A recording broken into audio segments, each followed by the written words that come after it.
Jóvenes estudiantes, muy buenos días y bienvenidos al curso de Historia Universal.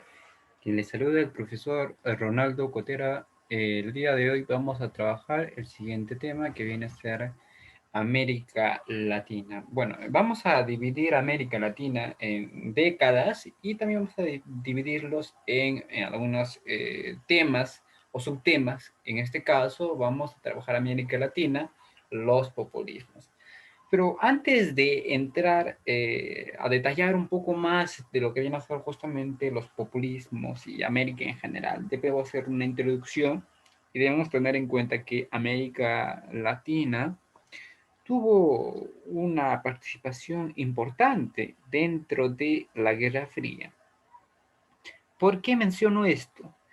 Porque varios países se van a alinear al bloque comunista y otros al bloque capitalista. Y otros se mantuvieron, ¿no?, al margen. No obstante, América Latina siguió también un rumbo propio en el que, de alguna manera, la Guerra Fría fue solo un telón de fondo. Es así que en la década de 1950 van a aparecer justamente los gobiernos populistas, como el caso de Brasil y Argentina. El cambio de las décadas de 1960 a 1970 se desarrollaron, por ejemplo, lo que vamos a conocer más adelante como las dictaduras militares, algunas de estirpe socialista como en Cuba y Perú, y otras de estirpe capitalista como en Chile y Argentina, así como el retorno a la democracia, los conflictos internos que marcaron la década de 1980 entre Perú y Colombia, que van a estar relacionados, ¿no?, con el terrorismo y el narcotráfico. Y hacia el siglo XXI, Brasil y México, donde se van a erigir como las dos potencias de esta región de América Latina. Entonces, dicho esto, debemos agregar, jóvenes estudiantes, justamente lo que viene a ser el tema que vamos a trabajar el día de hoy, que es los populismos, o el populismo también, como se conoce en algunos casos, ¿no? Hay que tener en cuenta que en la década de 1950 se dieron en algunos puntos de América Latina gobiernos populistas.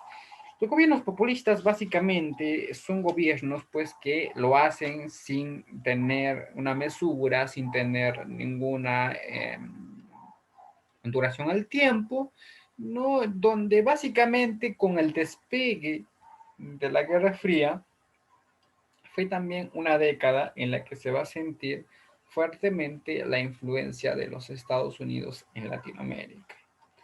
Dicho esto, me gustaría iniciar la clase con Getúlio Vargas y el populismo brasileño. Debemos tener en cuenta que tras haber alcanzado el poder en 1930, gracias a un momento de inestabilidad política que lo colocó al frente de un gobierno provisorio, Getúlio Vargas fue elegido presidente de Brasil en 1950 por primera vez mediante votación popular.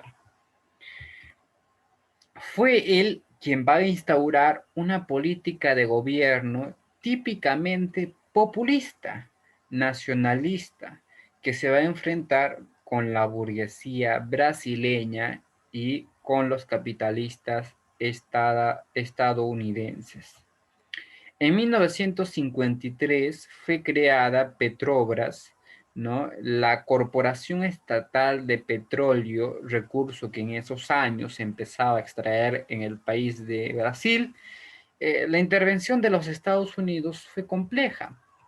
Por un lado, se decretaron, ¿no?, un boicot al café brasileño, que era pues la principal fuente de ingreso económico, ¿no? Y por otro mantuvieron una ayuda económica, ¿no?, y firmaron con Brasil un tratado que va a suponer el intercambio comercial de materias primas brasileñas por armamento estadounidense. Ahora, la inflación aumentó y empezaron a surgir dificultades para la exportación.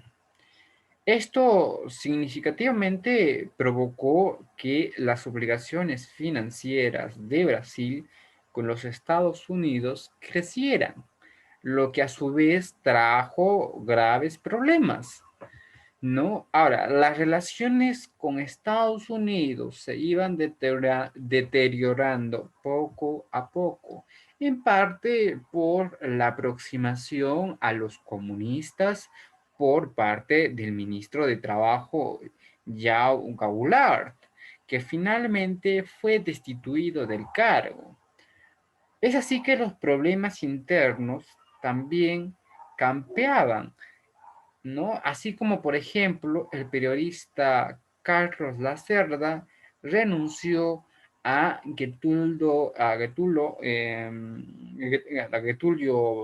Vargas de instaurar básicamente un régimen corrupto. Finalmente, lo que viene a ser justamente que los militares se organizaron, ¿no? Para poder pedir su renuncia. Impotente ante la crisis, lo que va a hacer pues justamente Getulio Vargas fue instigado a renunciar a mediados de 1954, luego de lo cual se suicidó disparándose al corazón. Entonces, de esa forma se va a acabar pues lo que se conoce como el populismo, de alguna u otra manera, brasileño, dando pase a lo que se conoce como el peronismo argentino. Hay que señalar que en 1943 un joven, Juan Domingo Perón, participó en el llamado movimiento de los coroneles, que depuso al presidente Ramón Castillo. En el nuevo gobierno, Perón desempeñó el cargo de secretario de Trabajo y Previsión, lo que lo acercó a los grupos sindicales y va a incrementar su popularidad. Con esa base alcanzó pues, con esa base va a alcanzar la presidencia de Argentina en las elecciones de 1946 y gobernó el país durante 9 años, hasta 1955, con una reelección en el año de 1951. El apoyo del sector obrero unido al de la Iglesia Católica y del ejército, así como la figura carismática de su esposa, Eva Duarte, conocido como Evita, sustentaron su poder en todo su gobierno. Principalmente destacaron dos aspectos en cuanto a su política. Uno de ellos es, sin lugar a duda, lo que viene a ser el nacionalismo y el otro viene a ser el sector obrero. Dentro de lo que viene a ser el nacionalismo, vamos a ver que esto va a significar una fuerte presencia del Estado en la economía y por lo tanto la puesta en práctica de un nacionalismo económico. Perón va a emprender una política nacionalista adquiriendo los ferrocarriles y los centrales de teléfonos a las compañías extranjeras, así como creando empresas estatales de aviación y de gas. Hay que señalar que su empeño por la industrialización definitivamente dañó a los sectores tradicionales, agrícolas y ganaderos, ¿no? Entonces, el otro aspecto es el sector obrero. Perón, en el sector obrero, dispuso importantes mejoras en la condición de obreros a los que fueron común referirse como descamisados. Entre dichas mejoras estaban el alza de los salarios, ciertas leyes laborales, el otorgamiento de viviendas, la regulación de las vacaciones, el reconocimiento del derecho a la educación y la asistencia médica, entre otras. Todos estos cambios fueron posibles gracias a las ganancias que habían sido acumuladas por el país en los años de la Segunda Guerra Mundial.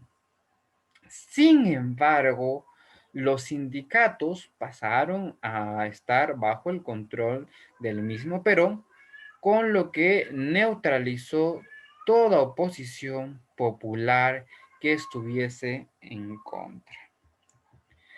Aunque triunfó en su reelección de 1951 con un 60% de los votos, el gobierno peronista comenzó pronto a debilitarse, lo que básicamente agudizó tras la muerte de Eva Duarte, conocida como la Evita, su esposa, ocurrida el 26 de julio de 1952.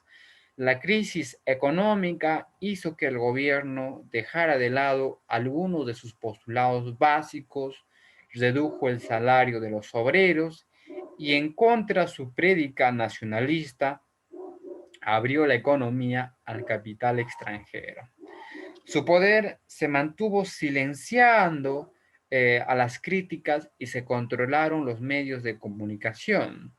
En ese sentido, la Iglesia va a excomulgar a Perón. Finalmente, en septiembre de 1955, tras un golpe militar, Perón se exilió, donde volvería a la presidencia en 1973.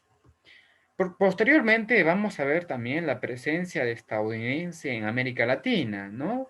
Una constante en la historia latinoamericana del siglo XX fue la clara influencia de los Estados Unidos, tanto económica como política.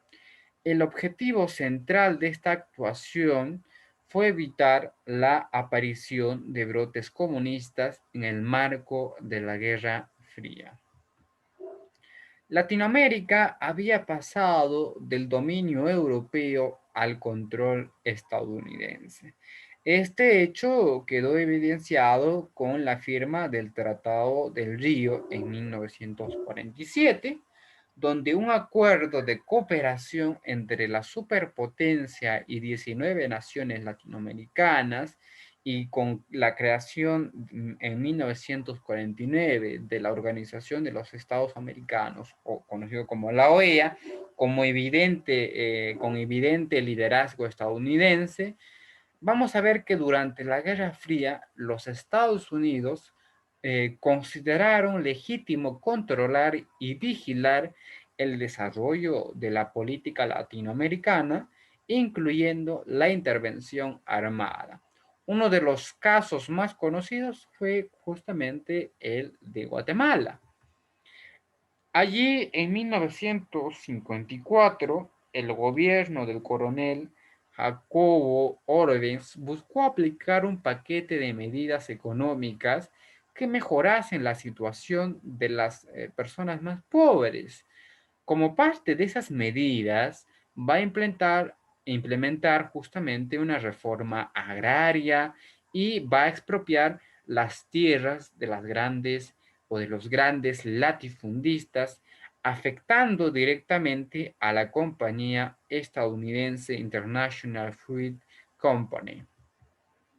Respectivamente, esta medida de expropiación fue entendida como comunista por los Estados Unidos, por lo que a través de la CIA, la Central de Inteligencia Americana, dotó de armamento a un contingente de exiliados guatemaltecos y opositor de Arbenz para que llevara a cabo una invasión militar. El plan tuvo éxito porque Arbenz se exilió y el nuevo presidente, el coronel Carlos Castillo, declaró ilegítimas las expropiaciones y censuró toda agrupación socialista. Aquí en este cuadrito podemos visualizar lo que viene a ser justamente la intervención de Estados Unidos en Centroamérica, ¿no? En Honduras, Cuba, Panamá, Granada, República Dominicana, Haití, Guatemala y Nicaragua. Todos estos son los años que Estados Unidos ha tenido justamente en este caso, ¿no? Hasta aquí, jóvenes estudiantes, la clase del día de hoy. Espero que les haya gustado y nos volveremos a reencontrar en una siguiente clase.